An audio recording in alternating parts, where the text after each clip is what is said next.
Eckhart Tolle parle de corps de souffrance. On en a tous, de toute façon. En tant Moi, qu'humain, tu vois, on en j'aime a. pas du tout cette notion de Ouais, corps de souffrance. corps de Parce que c'est souffrance. comme si, en fait, t'étais voué à avoir ce boulet que t'entraînes partout. C'est le genre de définition. Ouais, Tu vois, et quand ouais. il y a des définitions qu'il rejette, d'ailleurs, je crois que c'est Oui. mindfulness, parce que t'as une pratique où, en fait, t'as l'esprit qui est plein. Donc, alors, Ouais, c'est mais- pleine conscience plein- quand on le traduit en peut-être, français. ouais. mais c'est une notion que lui rejette. Moi, je rejette cette notion de corps de souffrance. Ça veut Non, dire non, que mais c'est t'as vrai. un corps, enfin.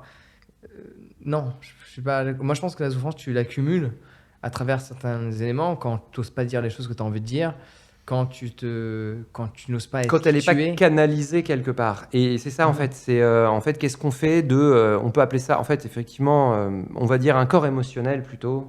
C'est plus neutre que corps de souffrance, mais enfin, on transporte ça. Enfin, c'est dans la philosophie un peu aussi des yogis. On a ce corps physique, on a ce corps mental, on a ce corps émotionnel.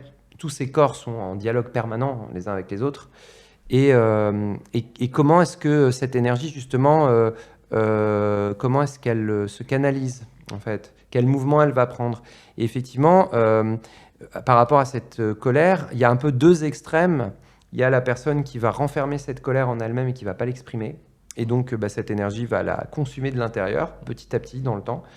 Et il y a des gens qui, comme ça, d'ailleurs, s'enferment, en fait, en eux-mêmes, ne libèrent pas des émotions et donc qui finissent par tomber malades en réalité, mentalement, physiquement, les deux, parce que pendant des années et des années, souvent à cause de conditionnements qui sont liés à l'éducation aussi, ils vont garder tout en eux et ça va pas aller.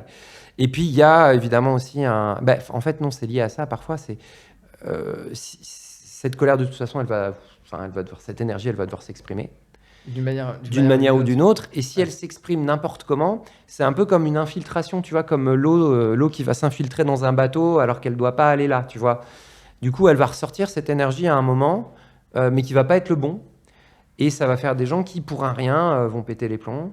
Mais parce que justement, cette colère, elle n'a pas su se canaliser. Parce que cette colère, elle est refoulée. Et je trouve qu'il y a une catégorie de personnes qui ont souvent cette colère refoulée. C'est des gens qui souvent aident beaucoup de gens et disent qu'ils le font pour les autres. Mais chez cette catégorie de personnes, tu retrouves souvent, ils aiment le dire qu'ils aident tout le monde.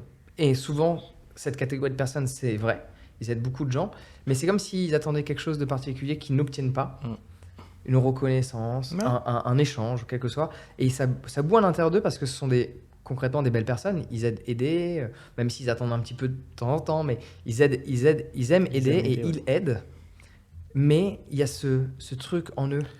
Parce que je pense que de quoi qu'on en dise, même si on se ment à soi-même, on attend toujours quelque chose en retour. Alors, si tu as apprécié cet extrait et que tu veux en voir un autre, clique ici.